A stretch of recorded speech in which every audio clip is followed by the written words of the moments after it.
तो हमें बहुत अच्छा लगता है। लोग हमें काफ़ी कहते हैं कि आप लोग इलेक्शनों में खड़े हो, तो लोगों ने हमें आगे किया, हम अपनी मर्जी से आगे नहीं हुए।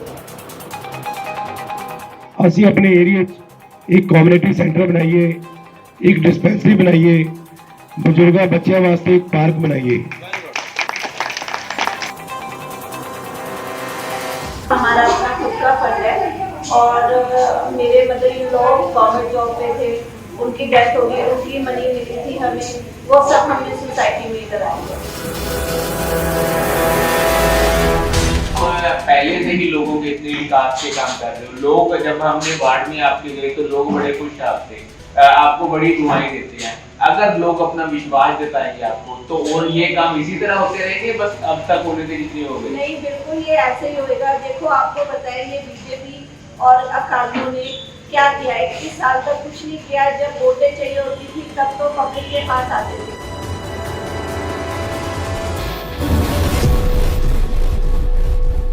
ਤੁਸੀਂ ਦੇਖ ਰਹੇ ਹੋ ਟਰਾਈ ਸਿਟੀ ਨਿਊਜ਼ ਤੇ ਮੈਂ ਹਾਂ ਤੁਹਾਡੇ ਨਾਲ ਮੋਹਿਤ ਸੋਨੀ। ਪੰਜਾਬ ਭਰ ਦੇ ਵਿੱਚ ਨਗਰ ਕੌਂਸਲ ਦਾ ਖਾੜਾ ਪੱਕ ਚੁੱਕਿਆ ਹੈ ਤੇ ਵੱਖ-ਵੱਖ ਰਵਾਇਤੀ ਪਾਰਟੀ ਦੇ ਉਮੀਦਵਾਰ ਹੁਣ ਲੋਕਾਂ ਦੇ ਘਰਾਂ ਵਿੱਚ ਵੋਟਾਂ ਦੇ ਲਈ ਤਰਲੋ ਮੱਛੀ ਹੁੰਦੇ ਨਜ਼ਰ ਆ ਰਹੇ ਨੇ। ਇਸ ਵੇਲੇ ਅਸੀਂ ਮੌਜੂਦ ਹਾਂ ਵਾਰਡ ਨੰਬਰ 27 ਦੇ ਵਿੱਚ। ਵਾਰਡ ਨੰਬਰ 27 ਜ਼ੀਰਕਪੁਰ ਦਾ ਬੜਾ ਮੰਨਿਆ ਪਰਮੰਨਿਆ ਵਾਰਡ ਮੰਨਿਆ ਜਾਂਦਾ ਹੈ, क्योंकि वो कारण भी ਤੁਹਾਨੂੰ ਅੱਜ ਦੱਸਾਂਗੇ ਅਸੀਂ ਕਿ ਵਾਰਡ ਨੰਬਰ 27 ਕਿਉਂ ਇੰਨਾ ਫੇਮਸ ਹੈ, ਕਿ ਇਹੋ ਜਿਹੇ ਲੋਕਾਂ ਦੇ ਵਿਕਾਸ ਹੋਏ ਨੇ। मैम बहुत बहुत स्वागत है जी आपका। नमस्ते भैया। मैम क्या नाम क्या है जी आपका? मेरा नाम रेणु नेहरू है और मैं शिवालिक बिहार वार्ड नंबर 27 से की गई हूँ। कांग्रेस पार्टी से। हाँ जी, कांग्रेस पार्टी से। अगर बात करें वार्ड नंबर 27 तो बड़ा चर्चा का विषय है कि यहाँ पे लोगों के बड़े काम हुए हैं, बड़ा विकास का काम हुआ है, तो ये कैसे किसने करवाया ये काम? तो ये मेरे हस्बैंड पवन नेहरू जी ने कराया है। पहले हमने एम्बुलेंस डाली थी फ्री या कॉस्ट, वो इसलिए डाली थी कि हमने सोसाइटी का हाल देखा, सोसाइटी में कोई दिक्कत नहीं है और तकरीबन सारे हस्बैंड अपने अपने ऑफिस चले जाते हैं, पीछे कोई बच्चा ढूंढ दे, कोई मिसहैपनिंग हो जाए तो कोई भी यहाँ से पटियाला लाइट तक कहीं कोई व्हीकल नहीं है, तो किस तरह से हम उनको वहाँ तक हॉस्पिटल तक पहुँचा सके।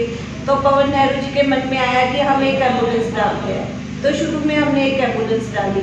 धीरे धीरे और मन में आया कि बेचारे बुजुर्ग लोग पटियाला लाइटों तक पैदल जाते हैं, फिर हमने ई रिक्शे डाले, तो वो भी फ्री ऑफ कॉस्ट थे। बेचारे बुजुर्ग लोग यहाँ से रिक्शे में बैठते थे और पटियाला लाइटों पे छोड़कर आते थे उनको। तो कई बहुत से बुजुर्ग होते थे जो हमने ड्राइवर रखे थे, उनके नंबर कॉन्टैक्ट नंबर ले लेते थे, फिर उनको वहाँ से पटियाला लाइटों से लेकर आते थे यहाँ तक। तो लोग जहाँ पर भी हम मिलते थे तो हमें आशीर्वाद देते थे कि बेटा बहुत भलाई का काम किया तुमने, रिक्शे डाल दिए यहाँ पर, और नहीं तो बहुत मुश्किल होती थी हमें। उसके बाद धीरे धीरे फिर बेंचेस लगाए हमने, काफ़ी गमले लगाए, प्लांट्स काफ़ी लगाए, काफ़ी हरियाली की है। बच्चों के लिए काफ़ी मतलब फंक्शन किए हैं जिसके अंदर झूले, घोड़े और ऊँट, हाथी, ये सब कुछ लेकर आए हैं। बच्चे बड़े मनोरंजन करते थे, बहुत खुश होते थे, तो पवन नेहरू जी को बड़ा अच्छा लगता था। ये देखते देखते हमने सोसाइटी में बहुत से काम किए हैं।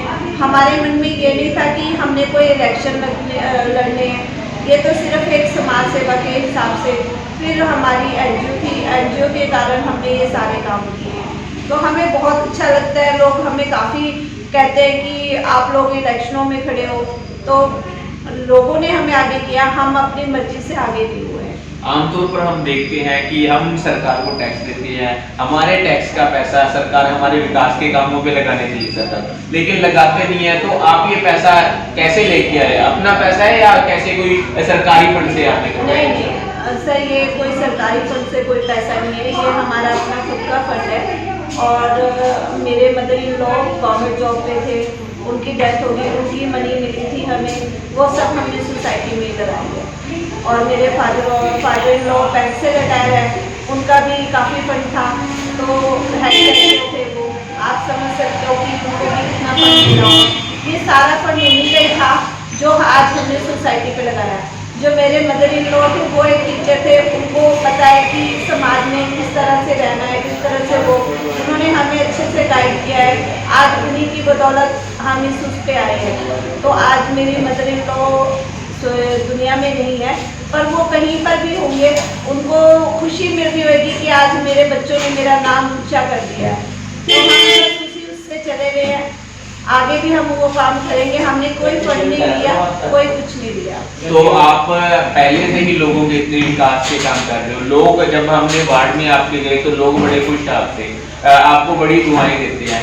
अगर लोग अपना विश्वास जताएंगे आपको तो और ये काम इसी तरह होते रहेंगे, बस अब तक होने थे जितने हो गए? नहीं, बिल्कुल ये ऐसे ही होएगा। देखो, आपको पता है ये बीजेपी और अकालियों ने क्या किया, 21 साल तक कुछ नहीं किया। जब वोटें चाहिए होती थी तब तो पब्लिक के पास आते थे, और मैं खुद इस सोसाइटी से हूँ, मुझे पता है यहाँ पे पब्लिक क्या फेस कर रही है। इतनी गंदगी है, सबसे ज़्यादा तो यहाँ सीवरेज ने इतना दुखी किया है। आपको पता है यहाँ पे नई सोसाइटी खुली है नवजीवन के नाम से ही, तो वो सोसाइटी वालों ने ही नाम रखा है उसका, नवजीवन सोसाइटी। तो वहाँ इतना पानी गंदा होता है कि हम कहते हैं कि हमारे बच्चे वहाँ से निकल नहीं सकते। कई लोग तो वहाँ से मतलब स्लिप होकर गिर गए हैं। कई मतलब इतनी यूनिफॉर्म में होते थे बच्चे स्कूल के टाइम पे, वो बेचारे कीचड़ के पानी में भर जाते थे। वो देख के हमें इतना दुख होता था। तो अभी लास्ट टाइम हमने वहाँ पर काम करवाना शुरू किया, तो वो काम भी इन लोगों ने बंद करवा दिया, क्योंकि उनके पास पावर है, हमारे पास पावर नहीं है। तो जब ये पावर हमारे हाथ में होगी, जब हमने इतना काम बिना पावर के किया, जब पावर होगी तो हम और भी अच्छे काम करेंगे। और मैम, आपने इतने काम किए, लोग आपको बड़ी दुआएं देते हैं, कैसा लगता है?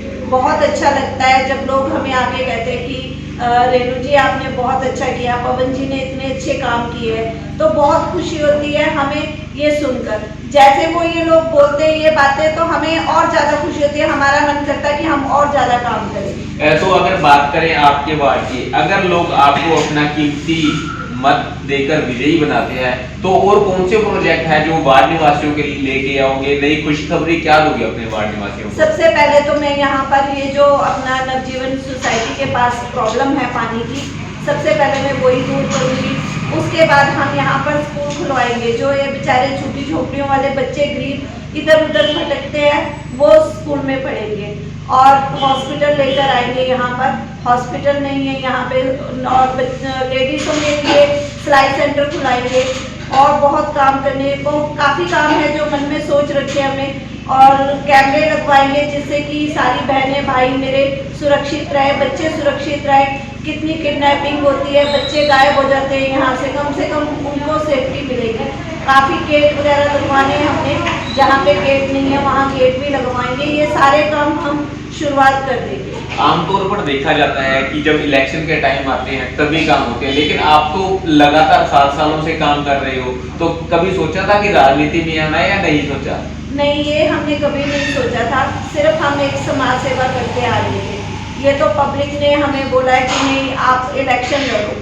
आप जब बिना पावर के इतने काम कर सकते हो, तो जब पावर होगी तो आप सोसाइटी के लिए क्या कुछ नहीं कर सकते। इसीलिए हम इलेक्शनों में खड़े हुए। आप पर पब्लिक बड़ा अपना विश्वास जता रही है, बड़ी उम्मीदें हैं पब्लिक के, तो क्या उन उम्मीदों पर लगता है आप कहीं खरे उतर पाओगे आप? बिल्कुल। देखो, 21 सालों से इन्होंने कुछ नहीं किया। मैं 1 साल मांगती हूँ पब्लिक से, अपनी बहनों से, अपने भाइयों से और अपने बुजुर्गों से कि मुझे सिर्फ 1 साल दो। 1 साल के अंदर मैंने शिवालिक बिहार का पूरा काया चेंज कर देनी है, और ये मैं करके दिखाऊंगी। जब हम बिना सपोर्ट के कर सकते हैं, तो सपोर्ट आने के बाद हम क्यों नहीं करेंगे? आमतौर पर देखा जाता है कि जो लेडीज कैंडिडेट है वो सिर्फ रिजर्व सीट होने की वजह से उठाई जाती है, उसके बाद वो घर पे अपने घर के काम करते हैं। तो आप ऐसा करोगे या लोगों के काम करोगे? नहीं, मैं बिल्कुल काम करूंगी। पवन जी ने कभी मुझे घर में लॉक करके नहीं रखा है। हमेशा मैंने पब्लिक के साथ खड़ी हुई हूँ, उनकी प्रॉब्लम को सुना है, उनके घर घर में जाती हूँ। मेरी मम्मा एक महिला मंडल की प्रधान थी, वही नेचर मेरे अंदर भी है, और यहाँ सोसाइटी ने भी मुझे महिला मंडल के प्रधान बनाया हुआ था।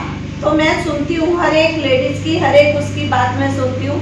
बाकी हमने यहाँ पर बॉक्स रखे हैं, किसी को भी कोई परेशानी हो, कुछ भी हो, वो उसके अंदर अपनी परेशानी का लेटर डाल सकते हैं, और वो लेटर मैं खुद पढ़ूंगी। किसी को पढ़ने की ज़रूरत नहीं है। कोई परेशान होगा, कोई बहू से परेशान है, कोई सास से परेशान है, या कोई नहीं बता सकता अपनी प्रॉब्लम, तो उस प्रॉब्लम के और लिखकर मुझे डालेंगे, वो देंगे मुझे, और उससे मैं उनके सोल्यूशन निकालूंगी। मतलब आप लोगों के घर की जो परेशानी है वो भी आप सुधारोगे, उनको उसको हल करोगे। बिल्कुल बिल्कुल। देखो हम एक इस सोसाइटी से हैं तो हमें इनकी प्रॉब्लम के साथ चलना है। और ये पूरा शिवालिक बिहार, पवन नेहरू जी कहते हैं कि ये पूरा शिवालिक बिहार मेरा पूरा घर है, तो ये सारे मेरी फैमिली मेंबर है। इनकी जो परेशानी है वो मैं परेशानियों को जरूर दूर करूँगी। ਸੋ ਅਸੀਂ ਤੁਹਾਡੀ ਰਾਬਤਾ ਕਰਾਇਆ, ਤੁਹਾਡੀ ਗੱਲਬਾਤ ਕਰਾਈ ਰੇਨੂ ਨਹਿਰੂ ਜੀ ਜੋ ਵਾਰਡ ਨੰਬਰ 27 ਤੋਂ ਕਾਂਗਰਸ ਪਾਰਟੀ ਦੇ ਉਮੀਦਵਾਰ ਨੇ ਤੇ ਜ਼ੀਰਕਪੁਰ ਦੀ ਸਭ ਤੋਂ ਸੇਫ ਸੀਟ ਹੈ ਜਿਹੜੀ ਉਹ ਕਾਂਗਰਸ ਦੀ 27 ਨੰਬਰ ਵਾਰਡ ਤੋਂ ਹੀ ਮੰਨੀ ਜਾਂਦੀ ਹੈ, ਕਿਉਂਕਿ ਇਹਨਾਂ ਨੂੰ ਬਹੁਤ ਲੋਕ ਜਿਹੜੇ ਹੈ ਉਹ ਪਸੰਦ ਕਰਦੇ ਆ। ਲੋਕ ਇਹਨਾਂ ਦੇ ਕੰਮ ਤੋਂ ਇੰਨੇ ਪ੍ਰਭਾਵਿਤ ਹੈ ਕਿ ਲੋਕ 14 ਫਰਵਰੀ ਨੂੰ ਉਡੀਕ ਰਹੇ ਹੈ ਜਦੋਂ ਹੱਥ ਪੰਜੇ ਤੇ ਬਟਨ ਤੇ ਮੋਹਰ ਲਾਣੀ ਹੈ। ਸੋ ਮੈਨੂੰ ਦਿਓ ਇਜਾਜ਼ਤ, ਮੈਂ ਕੈਮਰਾ ਪਰਸਨ ਸੰਦੀਪ ਖਟਕ ਦੇ ਨਾਲ Mohit Soni, tricity news. Subscribe now and press the bell icon. Never miss an update.